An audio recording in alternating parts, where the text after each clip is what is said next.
नमस्कार दोस्तों, आज के हमारे इस वीडियो में हम आपके लिए कहानी लेकर के आए हैं। अमीर सहेली के घर आई गरीब सहेली।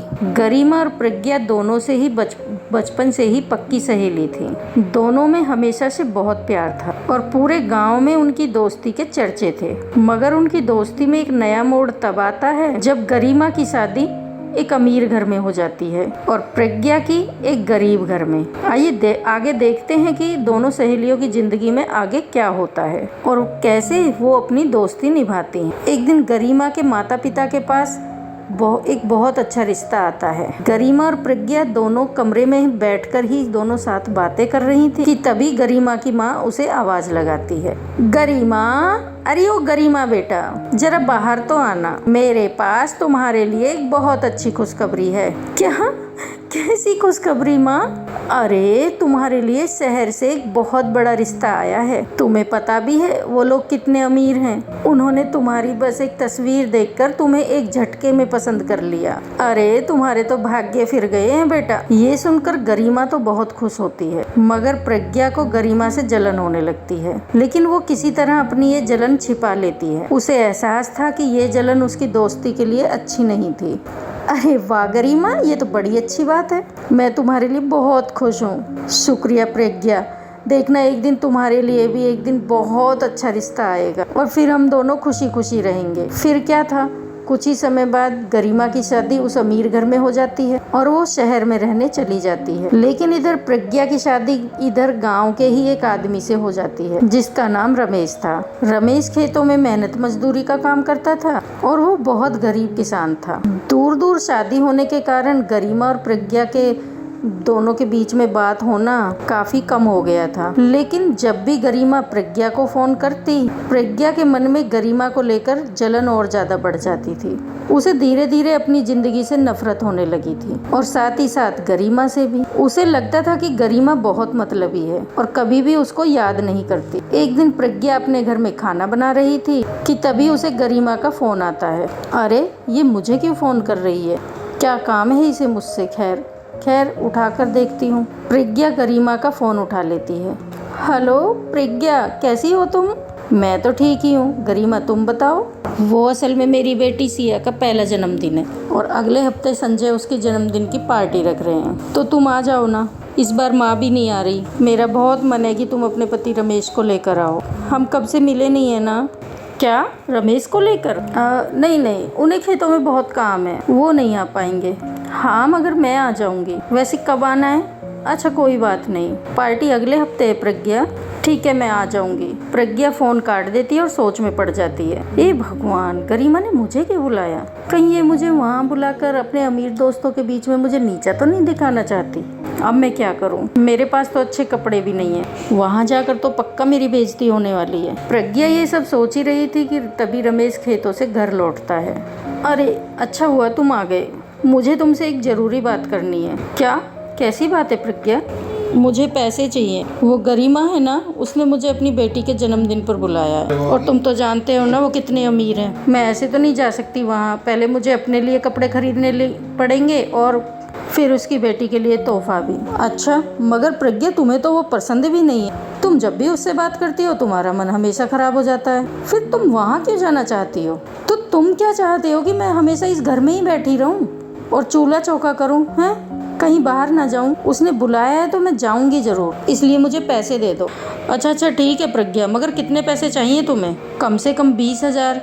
इससे कम में तो कुछ भी नहीं होगा। क्या 20,000? इतने पैसों का क्या होगा? अरे मुझे शहर जाना है पड़ोस की चाची के जन्मदिन पर नहीं, मुझे चुपचाप पैसे दे दो बस। अच्छा ठीक है प्रज्ञा, मैं किसी तरह से 10,000 का इंतजाम कर दूंगा, मगर इससे ज्यादा नहीं हो पाएंगे। प्रज्ञा मुंह बना लेती है, मगर वो और कर भी क्या सकती थी। अगले दिन वो पैसे लेकर शहर चली जाती है। प्रज्ञा सीधे गरिमा के घर पहुँचती है और उसका घर देखकर प्रज्ञा के तो होश ही उड़ जाते हैं। हे भगवान, इतना बड़ा घर! ये गरिमा इतने बड़े घर में रहती है? वाह, इसमें तो मेरा पूरा मोहल्ला रह ले। प्रज्ञा घर के बाहर खड़ी होकर घर को देख ही रही थी कि तभी पीछे से कार के हॉर्न की आवाज आती है और प्रज्ञा सहम जाती है। वो पीछे मुड़कर देखती है तो पीछे कार हॉर्न बजा रही थी। कार में गरिमा बैठी हुई थी और ड्राइवर कार चला रहा था। प्रज्ञा को देखकर गरिमा खुशी से बाहर निकल आती है और प्रज्ञा को गले लगा लेती है। अरे प्रज्ञा, तुमने तो मुझे सरप्राइज ही कर दिया। तुम जल्दी कैसे आ गई? अब वो गरिमा, मैंने सोचा कि क्यों ना जल्दी आ जाऊं, तो तुम्हारे साथ थोड़ी शॉपिंग ही कर लूंगी। मेरे पास पार्टी में पहनने के लिए अच्छे कपड़े भी नहीं थे ना, इसलिए। अरे वाह, बिल्कुल प्रज्ञा, आओ अंदर आओ, फिर हम बाद में शॉपिंग पर चलेंगे। गरिमा प्रज्ञा को अंदर ले जाती है। अंदर कई सारे नौकर चाकर थे। वाह वाह गरिमा, तुम्हारे घर में तो बहुत सारे नौकर चाकर। हाँ गरिमा, घर में 5 नौकर हैं, अलग अलग कामों के लिए। वैसे पहले मैं तुम्हें तुम्हारा कमरा दिखा देती हूँ, फिर हम साथ में खाना खाएंगे। मैंने तुम्हें सच में बहुत याद किया प्रज्ञा, तुम्हें इतने दिनों बाद देखकर मुझे बहुत अच्छा लग रहा है। हाँ मुझे भी गरिमा। गरिमा प्रज्ञा को उसके कमरे में ले जाती है और फिर उससे कहती है, अच्छा प्रज्ञा, तुम एक काम करो, नहा लो और फ्रेश होकर तैयार हो जाओ, फिर हम दोनों शॉपिंग पर चलेंगे और बाहर ही खाना खाएंगे, ठीक है ना? हाँ ठीक है। गरिमा के जाते ही प्रज्ञा सोचती है, वाह जरा देखो तो कितना बड़ा घर है, कितने नौकर हैं। भगवान, मैंने ऐसा कौन सा गुनाह किया था जो मुझे ऐसा पति और घर मिला। प्रज्ञा नहा धोकर तैयार हो जाती। वो तैयार हो ही रही थी कि तभी गरिमा प्रज्ञा के पास वापस आ जाती है। तुम तैयार हो प्रज्ञा? चलो हम शॉपिंग पर चलते हैं। प्रज्ञा ने बाहर जाने के लिए काम साड़ी पहन रखी थी, लेकिन गरिमा ने बहुत अच्छे कपड़े पहन रखे थे और वो बहुत अच्छे से तैयार थी। ये देखकर प्रज्ञा को काफी अजीब महसूस हो रहा था। अरे गरिमा, हम तो बस शॉपिंग करने जा रहे हैं, ये तुमने इतने अच्छे कपड़े क्यों पहन लिए? ऐसा लग रहा है कि अभी पार्टी में जा रही हो तुम। मैं तो बाहर जाते समय अक्सर ऐसे ही कपड़े पहनती। वैसे प्रज्ञा, मुझे याद आया कि मुझे भी पार्टी में पहनने के लिए कपड़े लेने हैं। अच्छा हुआ तुम आ गई, चलो अब जल्दी चलते हैं वरना देर हो जाएगी। अच्छा ठीक है चलो। गरिमा प्रज्ञा को एक बहुत बड़े मॉल में ले जाती है जहाँ पर साड़ियों का एक बहुत बड़ा शोरूम था। प्रज्ञा वहाँ घुसते ही सोचती, अरे ये जगह तो बहुत बड़ी, यहाँ पर तो बहुत महंगी महंगी साड़ियाँ होंगी, मैं कैसे खरीद पाऊंगी? अरे क्या हुआ प्रज्ञा, क्या सोचने लगी? आओ ना। हाँ हाँ चलो। गरिमा और प्रज्ञा वहाँ पर बहुत सुंदर सुंदर साड़ियाँ देखती हैं। गरिमा को एक साड़ी बहुत पसंद आती है, मगर वो बहुत महंगी थी। प्रज्ञा, मुझे तो ये साड़ी बहुत पसंद आई, एक काम करते हैं, हम दोनों अलग अलग यही साड़ी अलग अलग रंग में ले लेते हैं, फिर हम दोनों ही पार्टी में बहुत अच्छे लगेंगे। अरे नहीं नहीं गरिमा, ये साड़ी तो बहुत महंगी, मैं ये नहीं ले सकती, मैं किसी छोटी दुकान से साड़ी ले लूँगी। क्या?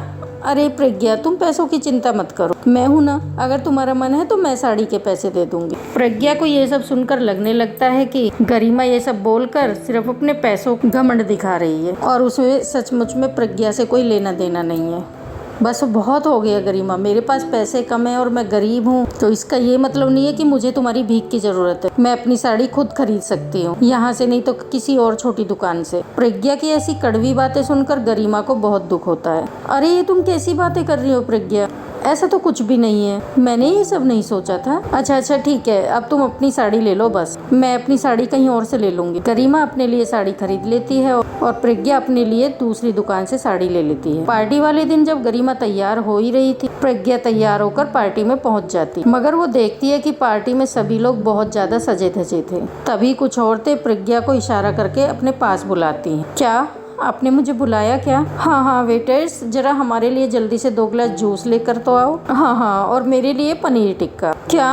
मैं वेटर्स नहीं हूँ? हैं? फिर कौन है तू? शकल और कपड़ों से तो तू बिल्कुल वेटर सी लग रही है। हाँ, तुझे भला इस अमीरों की पार्टी में भला घुसने किसने दिया? प्रज्ञा को अपने लिए ये अपमान सुनकर बहुत बुरा लगता है, मगर इससे पहले वो कुछ कहती तो वहाँ गरिमा आ जाती है और उन औरतों से कहती, जबान संभाल कर बात करो तुम लोग, ये मेरी दोस्त है और ये पार्टी जितनी मेरी है उतनी इसकी भी है, और इस हिसाब से तुम लोग इसी की पार्टी में ये जूस और पनीर टिक्का ठूस रहे हो। लगता है कि तुम लोगों के पास पैसा ही है, तमीज नहीं। गरिमा का ऐसा जवाब सुनकर वो औरतें वहाँ से चुपचाप चली जाती हैं और प्रज्ञा भी ये सब सुनकर दंग रह जाती है। गरिमा, तुमने अपने अमीर दोस्तों को मेरे लिए इतना सुना दिया? अरे मेरी वो दोस्त नहीं प्रज्ञा, दोस्ती अमीरी और गरीबी देखकर नहीं होती है, मेरी असल दोस्त तो सिर्फ तुम हो, इसीलिए तो मैंने तुम्हें यहाँ गांव से बुलाया था। प्रज्ञा ये सुनकर भावुक हो जाती, मगर तभी वहाँ पर संजय अपनी बेटी सिया को लेकर आ जाता है। आप ही प्रज्ञा है ना? गरिमा ने मुझे आपके बारे में बहुत बताया है, हमेशा अपने और अपने दोस्तों के किस्से सुनाया करती है। संजय की ऐसी बातें सुनकर गरिमा